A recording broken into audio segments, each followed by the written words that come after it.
একদিন রাসূল সাল্লাল্লাহু আলাইহি ওয়াসাল্লাম সাহাবীদের নিয়ে একটি গুরুত্বপূর্ণ বিষয় নিয়ে আলোচনা করছিলেন।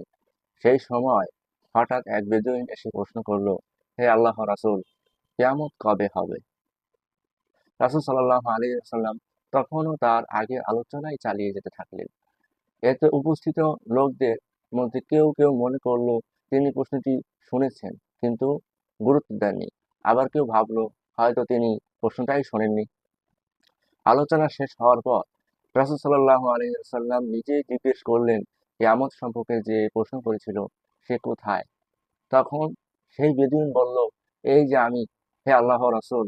তখন রাসূল সাল্লাল্লাহু আলাইহি ওয়াসাল্লাম তাকে একটি গভীর কথা বললেন, যখন দেখবে কোনো দায়িত্ব এমন লোকের হাতে দেওয়া হচ্ছে যে সেই দায়িত্ব পালনের যোগ্য নয়, তখন কিয়ামতের অপেক্ষা করো।